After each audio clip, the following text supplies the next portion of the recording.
Hello friends, নানান ব্যঞ্জনে তোমাদের সকলকে স্বাগত জানাচ্ছি। আমার দূরের বন্ধু, কাছের বন্ধু, দেখো আমি এখানে মুসুরির ডাল সিদ্ধ বসিয়েছি। এই সিদ্ধটা আমার মেয়ের জন্য বানিয়েছি, ওইভাবে সিদ্ধ খায়। আর আমি এর মধ্যে কাঁকরোলগুলোকে সিদ্ধ করে নিয়েছি। এটা দিয়ে আমি পুর বানাবো। তো এখন আমি দেখো সব কাঁকরোলগুলোকে নামিয়ে নিলাম। তো আগে আমি দেখাতে পারলাম না দেওয়াটা। তো আমি এই যে এইভাবে সব কাঁকরোলগুলোকে ডালে সিদ্ধ করে নিয়েছি, এখন নামিয়ে নিলাম। আর এখন এই দেখো এইগুলোকে এই যে এইটা দিয়ে আমি সব বের করে নেব। আমি এক হাতে দেখাতে পারছি না, তো অফ ক্যামেরায় আমি সব বের করে নেব। তো দেখো যে এইভাবে সব এই যে কাটারটা দিয়ে আমি এইভাবে বের করে নিয়েছি। আর এখানে শস্য আর পোস্ত আমি ভিজে রেখেছি। এখন এটাকে আমি পাটায় বেটে নেব, কারণ খুব একটা বেশি না, তো ওটা মিক্সচারে পেস্ট হবে না। তো এখন এর মধ্যে আমি লবণ দিয়ে দিলাম, আর একটু কাঁচা লঙ্কা দিলাম দুটা, ওটা পেস্ট হয়ে গেছে। আর এখন এই যে কাঁকরোলের ভিতরে পুরটা আর ওই যে একটু কাজু বাদাম, এটাকে একসঙ্গে বেটে নেব। বেটে নিয়ে একসাথে মিশিয়ে নিয়েছি। এখন একটু তেলের মধ্যে এখন আমি এটা ভেজে নেব। এর মধ্যে তোমরা একটু কালো জিরাও দিতে পারো, তাহলে আর একটু টেস্ট হয়। কিন্তু আমি কালো জিরা দিলাম না, কারণ একজন খায় না, তো সেই কারণে। তো এখন এর মধ্যে আমি একটু নুন দিয়ে দিলাম। নুন দিয়ে তারপরে একটু মিশিয়ে নিচ্ছি। এখন একটু হলুদ দিয়ে দেবো। হলুদ দিয়ে ভালো করে এখন একটু মিশিয়ে নিচ্ছি।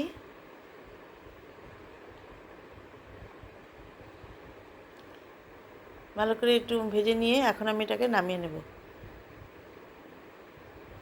তারপরে আমি কড়াইটাকে ধুয়ে একটু তেল দিয়ে দেবো। এর মধ্যে সরষের তেল দিয়ে বানাবো। এটা নামিয়ে নিয়েছি। আর এখানে পুর বানানোর জন্য এখানে দেখো আমি এটা ময়দা, চালের গুঁড়ো আর এখন একটু সুজি নিয়ে নেব।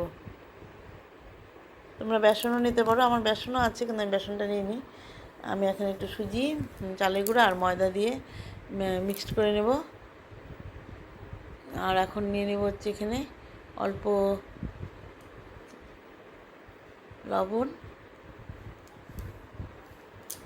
আর একটু হলুদ দিয়ে দিলাম।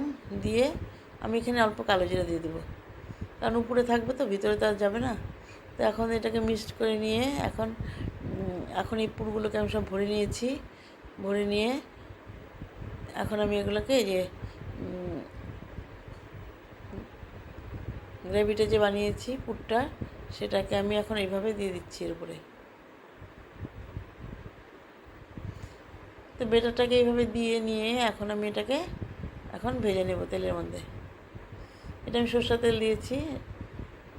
এখন এইভাবে আমি সবগুলোকে ভেজে নেব।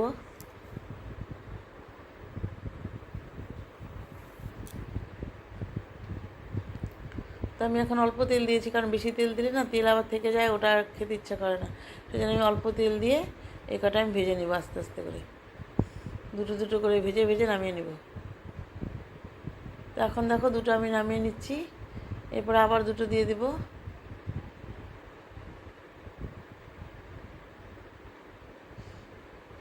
তো অনেকগুলো বেটার এখানে পুড়ে গেছে, যাই হোক আবার এখানে দুটো দিয়ে দিচ্ছি। এভাবে দুটো দুটো করে সবগুলোকে ভেজে নেব।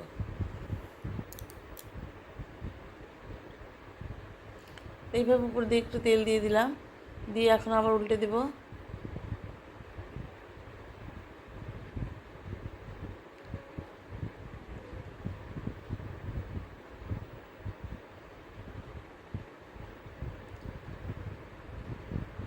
দেখো এইভাবে ভেজে নিলাম, সবগুলো ভেজে নিয়ে এর মধ্যে দুটো কাঁচা লঙ্কা দিয়ে দিলাম।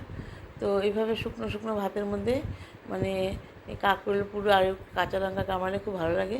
তো বন্ধুরা, তোমরা সবাই ভালো থেকো, সুস্থ থেকো, এই কামনা করি। নমস্কার, আমার পাশে থেকো।